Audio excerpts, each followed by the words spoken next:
What's up, and welcome to episode 5. What are we covering today, Lewis? In this episode, we're going to talk about some of the structural reinforcements that were necessary to still be able to move the truck. Let's jump right in. How's it going, guys? It's Luke coming to you again from DD Audio headquarters here in Oklahoma City.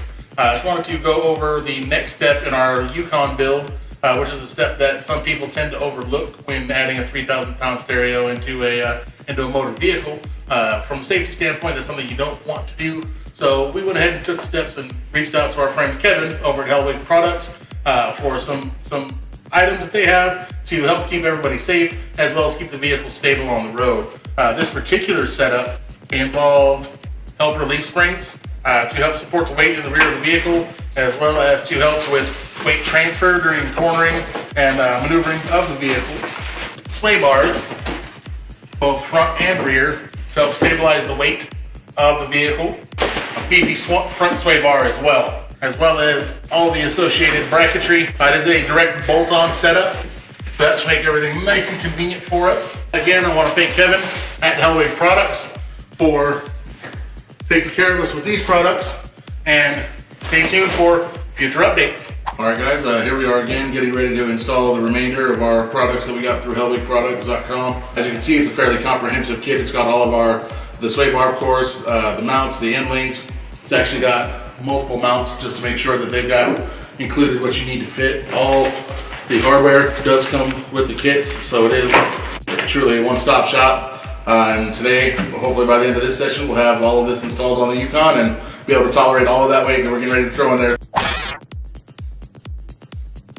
Yeah, again, the truck was never designed to tow around the sort of weight that we mostly planned on throwing in there. We even underestimated the suspension requirements ourselves. The initial system from Hellwig was rated at a 1,500-pound addition to the capacity of the truck, which we figured would be enough. However, when it wasn't, we added an additional 1,000-pound leaf spring to bring it up to a 2,500-pound leaf spring addendum. And then, once we realized that we had gone even beyond that much weight, we also added a set of Firestone helper bags, which helped us, again, gain a little bit more suspension travel in the rear of the vehicle.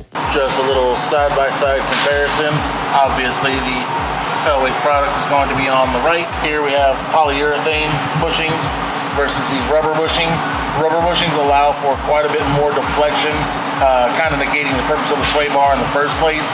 It also requires bulkier connection pieces because of the added size of the rubber. These are actually aftermarket, quote-unquote, polyurethane sway bar end connections versus the Hellwig polyurethane bushing. Nice and flat, nice and strong.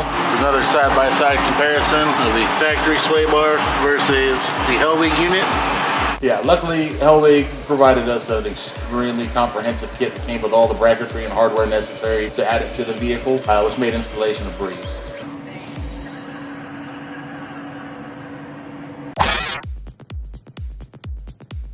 Behold, EA 3.0.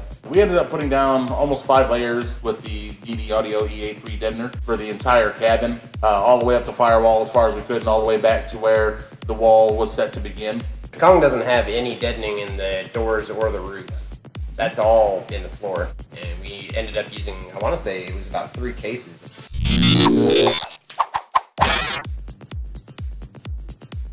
We wanted to be able to display the Z2Cs vertically. Mounting the amplifiers up in a vertical position doesn't leave a whole lot of room. You know, how do you get your hand up there, bolt stuff in, and try and wire the amplifier up at the same time? Well, it didn't really work. Mason ended up walking up behind us and said, you know, if that just motorized up and in, that sure would be convenient. And so that's what he did. It had to be sturdy enough to be able to swing 260-pound amps in and out reliably. And he nailed it. Works like a charm.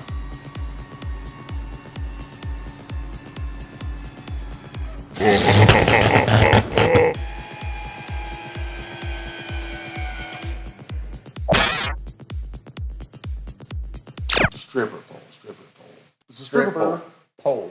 It is the accepted vernacular in this particular scene to call the pole that goes from the bottom of the box to the top where the metal roof comes in. So we told Mason to make a stripper pole. The actual roof brace, the part that runs laterally down the top of the vehicle, that's all constructed out of 3/16 steel. And then down at the base, you've got the turnbuckle down there so we can tension up that spot in the roof. We may have overdone it a bit, but we're 3 shows in and haven't even cracked a windshield yet, so it's doing exactly what it's supposed to. Thanks for tuning in for this week's episode, and be sure to use the hashtag DDKONG.